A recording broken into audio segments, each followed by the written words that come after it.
Assalamualaikum warahmatullahi wabarakatuh.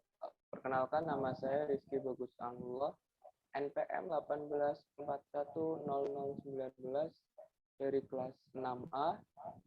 Di sini saya ingin mempresentasikan atau memperagakan terkait tentang seminar sastra untuk memenuhi ulangan akhir semester genap ini. Selanjutnya, langsung saja kita mulai ya.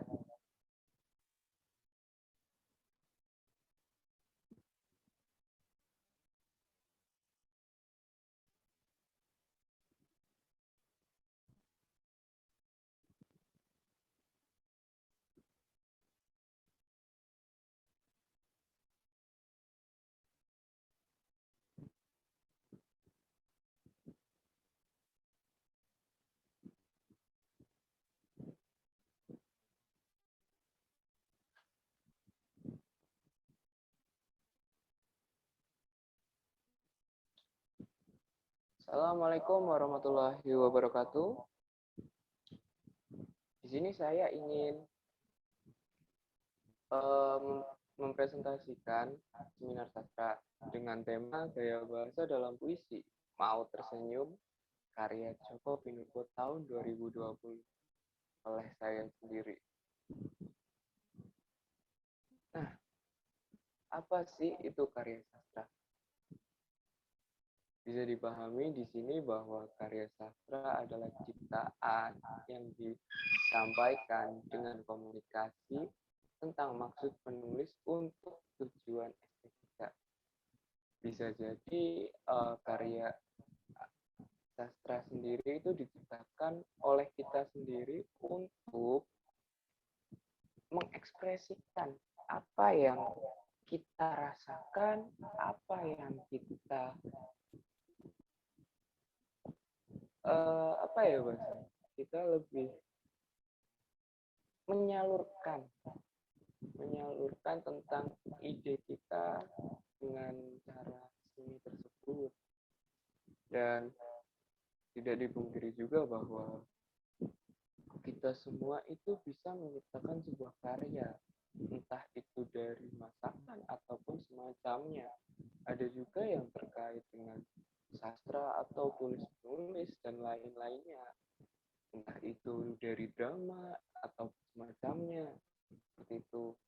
Dan salah satu dari karya sastra itu sendiri itu ada puisi. Nah, puisi itu adalah salah satu karya jenis karya sastra yang gaya bahasanya sangat ditentukan oleh irama, rima, serta penyusunan lirik dan bait. Nah, maksudnya di sini jika kita sedang galau atau ekspresi kita sedang bahagia atau ada ketidakcocokan dalam diri kita bisa tuangkan melalui tulisan itu. Hal simple dan tidak memerlukan waktu yang lama untuk meluapkan hal tersebut. Ya tentunya kita juga bisa saja puisi juga itu kan banyak ragamnya juga kan ya. Entah itu puisinya abstrak ataupun yang memang dalam isi hati kita memang sedang merasakan keresahan. Nah, itu sebenarnya terkait puisi. Nah, dan puisi karya Djoko Pinurbo terkait tentang Mau Tersenyum itu merupakan salah satu keluh kesah beliau terkait dengan hal itu, karena sekarang lagi musim pandemi Corona COVID-19 yang notabene apa tuh namanya lebih memakan banyak korban, dan bahkan sampai 1 tahun itu virus corona belum usai. Bahkan puisi yang dibuat oleh Joko Pinurbo terkait Mau Tersenyum itu dibuat pada bulan Juli tahun 2020. Jadi kan beliau merasakan keresahan yang memang beliau rasakan. Dan sampai sekarang pun dari melalui puisi tersebut masih banyak yang belum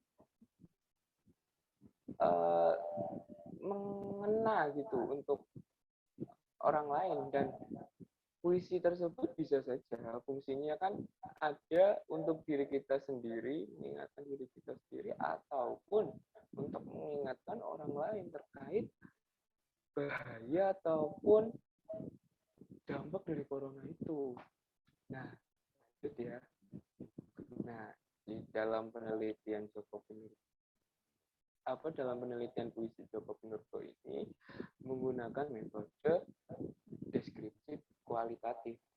Metode deskripsi kualitatif merupakan metode yang berusaha menggambarkan dan menjelaskan objek yang sesuai dengan keadaannya di masa sekarang. Sumber data yang digunakan pun merupakan karya puisi Joko Pinurbo yang berjudul Mau Tersenyum. Puisi tersebut juga menggambarkan kondisi sewaktu pandemi COVID-19 atau bisa disebut dengan coronavirus. Penelitian ini menggunakan analisis isi sebagai teknik pengumpulan data analisis. Dan penelitian ini dilakukan secara sistematis terhadap catatan-catatan atau dokumen sebagai sumber data. Dan itu menurut Arifin pada tahun 2012. Teknik ini digunakan untuk mengumpulkan dan mempelajari data tertulis puisi berjudul Mau Tersenyum karya Joko. Nah, bisa dilihat ini puisi karya Joko Pinurbo terkait Mau Tersenyum. Puisi ini bisa saya bacakan sedikit dan semampu saya. Puisi Tersenyum karya Joko Pinurbo mengulurkan mawar sekuntum dan dengan tak lazim mengetuk jidatmu. Kamu di rumah saja merawat dirimu sendiri. Jangan berlagak gagah dan berani menghadapi pandemik yang ganas ini. Biarkan aku yang berkeliaran, membagikan masker dan pembersih tangan. Kamu di rumah saja merawat dirimu sendiri. Biar aku yang berkeliling kota membagikan doa dan pembersih dosa. Mau tersenyum, mengulurkan mawar sekuntum, dan dengan takzim mencium takutmu.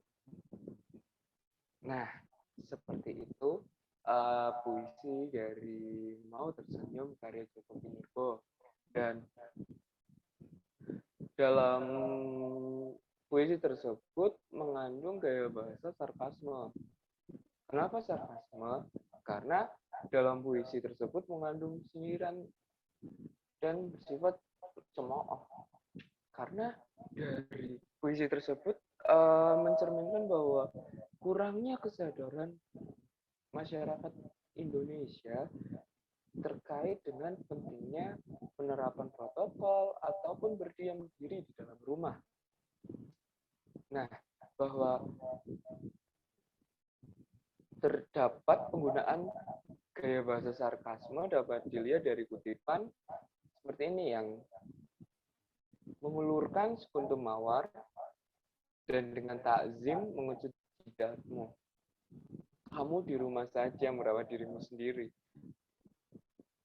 Jangan berlagak gagah, berani menghadapi pandemi yang kayak gini. Nah, penggalan puisi dari Mau Tersenyum karya Joko Pinurbo mengecam agar kita selalu di rumah sewaktu pandemi 2019 karena penyebaran virus ini sangat cepat. Jika kita berkerumun terus, otomatis penyebaran virus itu bakalan sangat mematikan tentunya. Dan orang-orang seakan, ya yang tadi saya bilang terkait kurangnya kesadaran diri, ataupun mencari, apa ya, ibaratnya bosan di rumah kayaknya, seperti itu bisa jadi. Karena memang pandemi sudah sangat lama juga di Indonesia, dan sekarang pun pandemi itu masih, apalagi waktu Jokowi kan ya, waktu Jokowi itu sekarang menerapkan PSBB total Jawa Bali dari tanggal 3 Juli sampai 20 Juli. Itu salah satu bukti bahwa masyarakat Indonesia terlalu menggampangkan dan menyepelekan hal tersebut. Lanjut ya. Dan selanjutnya gaya bahasa pertentangan dalam puisi tersebut juga termasuk salah satu gaya bahasa pertentangan ya. Karena gaya bahasa pertentangan sendiri itu sama saja seperti sarkasme, berupa sindiran, dan kenyataan yang sebenarnya. Bisa dilihat dari kutipan Mau Tersenyum lagi. Kutipan Mau Tersenyum. Biar aku yang berkeliaran, membagikan masker dan pembersih tangan. Kamu di rumah saja merawat diri sepimu sendiri. Biar aku yang berkeliling kota, membagikan doa dan membersih dosa. Nah, berdasarkan penggalan puisi tersebut, ia merupakan himbauan agar kita tetap di rumah saja jika tidak penting, tidak usah keluar rumah karena meminimalisir COVID-19. Ya, COVID sekarang memang bertambah banyak kasusnya. Ditambah lagi dengan puisi Mau Tersenyum yang liriknya seperti ini. Mau tersenyum, mengulurkan sekuntum mawar, dan dengan takzim mencium kabutmu. Nah, bisa disimpulkan juga bahwa hal tersebut akan, ya ibaratnya kita itu menerima imbasnya dari penambahan jumlah COVID-19 dan semakin banyaknya orang yang memang terpapar virus tersebut. Dalam penggalan puisi itu juga merupakan salah satu sindiran keras juga. Karena jika menyepelekan hal tersebut, tentunya kita akan terpapar virus itu. Dan bahkan virus itu bisa membunuh kita, bahkan sampai keluarga kita sendiri. Itu. Dan terima kasih. Itu saja yang bisa saya sampaikan. Kurang lebihnya mohon maaf. Terima kasih. Billahi taufiq wal hidayah.